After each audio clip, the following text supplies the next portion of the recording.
Kakinada rural పరిధిలోని రమణయ్యపేట వాకలపూడి గ్రామ పంచాయతీల కార్యదర్శిగా కొనసాగుతున్న పిడుగు పాండురంగారావు అవినీతి అక్రమాలపై సమగ్ర విచారణ చేపట్టాలని తెలుగు జనతా పార్టీ రాష్ట్ర అధ్యక్షుడు పెద్దింశెట్టి వెంకటేశ్వరరావు డిమాండ్ చేశారు. గురువారం జిల్లా కలెక్టర్ కార్యాలయం వద్ద ఏర్పాటు చేసిన మీడియా సమావేశంలో ఆయన మాట్లాడుతూ, ప్రభుత్వ ఉద్యోగిగా బాధ్యతలు నిర్వర్తించాల్సిన వ్యక్తి ప్రజల విశ్వాసాన్ని ద్రోహం చేస్తూ కోట్ల రూపాయల అక్రమాలకు పాల్పడుతున్నారని ఆరోపణలు చేశారు. 2008వ సంవత్సరం నుంచి ఇప్పటి వరకు ఒకే కాకినాడ రూరల్ పరిధిలో కీలక పంచాయతీలోనే కొనసాగుతూ మేజర్ పంచాయతీలను టార్గెట్ చేసి భారీ ఎత్తున అవినీతి చేస్తున్నారన్నారు. తిమ్మాపురం పంచాయతీలో సుమారు 38 కోట్ల రూపాయలు, రమణయ్యపేట పంచాయతీలో 60 కోట్లకు పైగా అక్రమాలు జరిగినట్టు ఆధారాలు ఉన్నాయని పెద్దింశెట్టి వెంకటేశ్వరరావు అన్నారు. ఈ కేసుల్లో ఆర్టికల్ ఆఫ్ ఛార్జ్ నమోదైనప్పటికీ ఆయనపై ఇప్పటి వరకు కఠిన చర్యలు తీసుకోకపోవడం ఆశ్చర్యకరమన్నారు. ఇటీవల కాకినాడ రూరల్ రాయుడుపాలానికి చెందిన పాలిక సత్యమ్మ, పాలిక రమణ, గుబ్బల సత్యవతిల పూర్వార్జిత భూమిని మోసపూరితంగా ఇతరుల పేరిట రిజిస్ట్రేషన్ చేయించిన ఘటనలో కార్యదర్శి పాండురంగారావు ప్రమేయం ఉందని ఆరోపించారు. తన మిత్రుడు ఆకుల శ్రీనివాస్తో కలిసి ఆ భూమిని బండి సుజాత పేరిట రిజిస్ట్రేషన్ చేయించడంలో కీలక పాత్ర పోషించారన్నారు. అక్రమార్జన ద్వారా సంపాదించిన డబ్బుతో పై అధికారులను వశం చేసుకోవడం, రాజకీయ నాయకులకు ముడుపులు చెల్లిస్తూ 2.5 దశాబ్దాలుగా తన హావాను కొనసాగించడం సర్వసాధారణమైందన్నారు. ఇంతటి ఆరోపణలు ఉన్న ఉద్యోగిని ప్రభుత్వం ఎలా కొనసాగిస్తుందని ప్రశ్నించారు. ఈ నేపథ్యంలో జిల్లా పరిపాలన తక్షణమే లోతైన పారదర్శక విచారణ ఆదేశించి నిజానిజాలు బయటపట్టాలని, ఆరోపణలు నిజమైతే కఠిన చర్యలు తీసుకోవాలని పెద్దింశెట్టి వెంకటేశ్వరరావు డిమాండ్ చేశారు. రాయుడుపాలానికి చెందిన కొంతమంది బాధితులు మన కలెక్టర్ గారికి, మన జేసీ గారికి ఇవ్వడం జరిగిన పాలి సత్యమ్మ గారు, రమణమ్మ గారు, గుబ్బల సత్యవతి గారు, సిహెచ్ వెంకటలక్ష్మి గారు అండి. ఏంటంటే వీళ్ళ బాధ దాదాపుగా 1900 నుంచి 100-120 సంవత్సరాల నుంచి వాళ్ళ పూర్వీకులు, వాళ్ళ తాతలు, ముత్తాతలు అందులోనే కాలం చేశారు. ఇవాళ వాళ్ళ చేతిలోనే సైట్ ఉంది. సర్వే నెంబర్ 50 అనేది 1986 సంవత్సరంలో ఒక లేఅవుట్ వేసుకున్నారండి. ఆ లేఅవుట్లో కామన్ సైటు ఆయాలే, ఆ లేఅవుట్లో కామన్ సైట్ తీసేసుకున్నారు. ఇవాళ వచ్చి ఆ కామన్ సైట్ అప్పుడు లేదు. ఏమంటే దాదాపుగా 1986 అంటే దాదాపుగా ఇవాళకి 40 సంవత్సరాలు అవుతుంది. ఈ 40 సంవత్సరాల కామన్ సైట్ తీసుకునే సెక్రటరీలు లేరండి.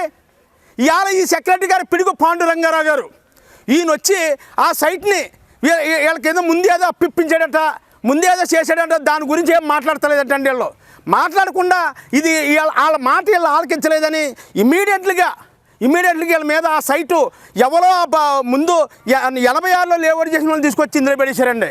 అయితే ఈ పాండురంగారావు గారి గురించి మేము ఎంక్వైరీ చేసామండి. ఏమంటే పిడుగు పాండురంగారావు గారు ఈయన ఏలేశ్వరంలో ఉద్యోగం చేసేవారండి. ఏలేశ్వరం ఉద్యోగం చేసేటప్పుడు 6 లక్షల రూపాయలు అవినీతి జరిగిందని పెద్దాపురం డిఎల్పిఓ గారు అతని మీద కలెక్టర్ గారికి ఇస్తే ఇమ్మీడియట్గా అప్పుడు సస్పెండ్ చేశారు. అక్కడి నుంచి ఏలేశ్వరం నుంచి ఉప్పాడు వచ్చారు. ఉప్పాడు నుంచి కపిలేశ్వరం వెళ్ళారు. కపిలేశ్వరం నుంచి 2008లో కాకినాడ రూరల్లో అడిగెట్టారండి. ఏమంటే మీడియా సోదరులారా, ప్రింటింగ్ అని వెనక మీడియా సోదరులారా, పిడుగు పాండురంగారావు గారు 2008వ సంవత్సరంలో మన కాకినాడ రూరల్ మండలంలో అడుగుపెట్టారండి. ఆయన అడుగుపెట్టినాక ఆయన మీద అనేక అభియోగాలు టోరింగ్ చేశారు.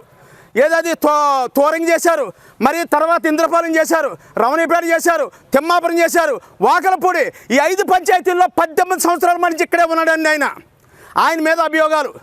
ఏమంటే ఇంటెలిజెన్స్ వాళ్ళు, తర్వాత సిట్ వాళ్ళు, వీళ్ళ మన తిమ్మాపురం పంచాయతీలో దాదాపుగా 38 కోట్ల రూపాయలు అవినీతి జరిగిందని మన కేసు నడిచింది. దాన్ని మాపేసుకున్నాడు. ఇవాళ మరి రమణీపేట పంచాయతీలో 60 లక్షల రూపాయలు అవినీతి జరిగింది. ఈ అవినీతి మీద కూడా ఆయన ఆ కేసు కూడా మాపేసుకున్నాడు. ఇది ఈ విధంగా చేస్తుంటే, ఈ విధంగా ఒకటే కాదు, ఇక్కడున్న రాజకీయ నాయకులు ఉన్నారు, ఇక్కడున్న రెవెన్యూ సిబ్బంది ఉంది. ఒక వ్యక్తి ఒక పంచాయతీలో అన్యాయం జరిగేటప్పుడు ఎన్నాళ్ళు చేయాలి? అతని మీద కనీసం 10 లెక్కన కేసులు ఉన్నాయి, 10 లెక్కన హైకోర్టుల కేసులు ఉన్నాయి, 10 లెక్కన జిల్లా కోర్టుల కేసులు ఉన్నాయి. ఇక్కడున్న రెవెన్యూ సిబ్బంది ఏం చేస్తుంది? ఈ రెవెన్యూ సిబ్బంది ఏ విధంగా చేయాలి?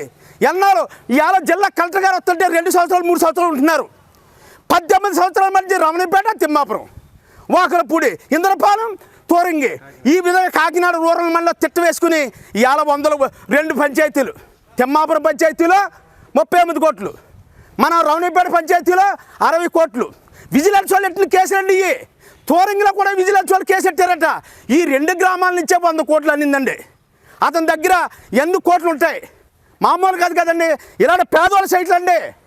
ఇలా పేదవాళ్ళది సర్వే నెంబరు 50లో వేసిన సైటు 50 సంవత్సరాల కిందట 40 సంవత్సరాలు అయింది ఇవాళకి. ఈ 40 సంవత్సరాల్లో జరిగింది ఏం జరిగిందండి? అప్పుడు లేఅవుట్ వేసిన 1986లో వేసిన లేఅవుట్ అందులో కామన్ సైట్ ఆ యాలు ఇవ్వలేదండి. ఆ యాలు ఇవ్వాలి కదండి. అదే కామన్ సైట్ తీసే పక్కన తీసి ఇవాళ సర్వే నెంబర్ 33లో 35 సెంట్లు భూ రాజు చేసుకున్నాడండి పేదలది. ఎలా ఊరుకోవాలి? ఆ యాలు 84 నుంచి వచ్చి సెక్రటరీలు ఎవరో ఉద్యోగం చేయలేదా? ఈయన డ్యూటీ చేస్తున్నాడా? ప్రతి దాంట్లోని ఒక దాంట్లో కాదు, ఇతని మీద అనేక అభియోగాలు ఉన్నాయి. ఈ అభియోగాలన్నీ కూడా మన జేసీ గారికి ఇచ్చామండి. అయ్యా జేసీ గారు, ఈయన చేసే దాని మీద పూర్తి దర్యాప్తు చేయండి, ఈయన చేసే మీద పూర్తి ఎంక్వైరీ చేయండి. ఈ ఎంక్వైరీలో కానీ ఎక్కడన్నా కానీ అతని మీద మేము పెట్టిన అభియోగాలు కాదు, విజిలెన్స్ అండ్ ఎన్ఫోర్స్మెంట్ వారు పెట్టిన అభియోగాలు. తెమ్మాపురంలో 38 కోట్లు, ఇక్కడేమో 60 కోట్లు 60 లక్షలు. ఇలా దోషెత్తుంటే ఎక్కడుండాలి? ఎక్కడున్న రాజకీయ నాయకులు ఏం చేస్తున్నారు సార్? ఎక్కడున్న రాజకీయ నాయకులు ఏం చేస్తున్నారండి? ఎక్కడున్న రెవెన్యూ సిబ్బంది ఏం చేస్తుంది? అతను ఎన్నాళ్ళు ఉంచాలి అందులో? అతను ఎన్నాళ్ళు ఉంచుతారండి? దీని మీద సమగ్ర దర్యాప్తు చేస్తానని మన ఎంఆర్ఓగా మన జేసీ గారు మాట ఇచ్చారు. దాని మీద అయితే మేము అంచెలంచెలుగా దీని మీద పోరాటం చేస్తాం. అవ్వకపోతే ఆంధ్రప్రదేశ్ హైకోర్టుకి వెళ్ళినా సరే అతని మీద చర్యలు తీసుకుని 100 కోట్లు ఏ విధంగా సంపాదించాడు? ఆయన ఉద్యోగంలోకి వచ్చాక అతని ఆస్తి ఎంత? ఇవాళ ఆయన ఆస్తి ఎంత? ఈ ఆస్తి చేసి రాష్ట్ర ముఖ్యమంత్రి నారా చంద్రబాబు నాయుడు గారు, ఉప ముఖ్యమంత్రి కుంజల పవన్ కళ్యాణ్ గారు రాష్ట్రం ఇవాళ అప్పుల పాలైపోయింది. ఇలాంటి దొంగలు దోషేసిన సొమ్ముని రికవరీ చేసి మన ఆంధ్రప్రదేశ్ ట్రెజరీకి పంపించి అప్పులు ఇలాంటి వాళ్ళ వలన ఖచ్చితంగా చేస్తారని ఈరోజు మీడియా ద్వారాగా, ప్రింటింగ్ అండ్ ఎలక్ట్రానిక్ మీడియా సోదరుల ద్వారాగా, ఇది కాకుండా జేసీ గారు కూడా మేము ఇచ్చిన అప్లికేషన్ని దీన్ని పులిపిల్ చేస్తారని ఈరోజు మీడియా ద్వారా తెలియజేస్తున్నాం సార్. నా పేరు పెద్దింగేటి వెంకటేశ్వరరావు, తెలుగు జనతా పార్టీ సార్.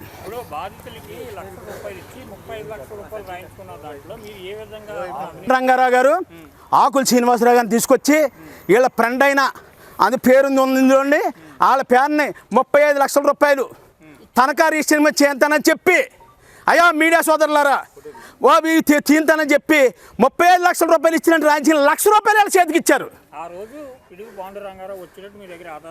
ఏమన్నా ఆయన వెనకాల ఉండి నడిపించాడంటే అంతానే, వెనకాల ఉండి నడిపించి ఆకుల శ్రీనివాసరావు గారు చేశారంటండి ఇది అంతా. ఇది ఆయన ఈ మాట ఆయన కేసు పెట్టుకోమని చెప్పని వీళ్ళు చెప్తున్నారండి పబ్లిక్గా. మేము ఏమంటున్నామంటే అండి, ఇదంతా పూర్తి దర్యాప్తు చేయండి, దీని పూర్తిగా ఎంక్వైరీ చేయండి, చేసి దీని మీద లైన్ చేస్తారని మీడియా సోదరులను కోరుకుంటున్నాం సార్.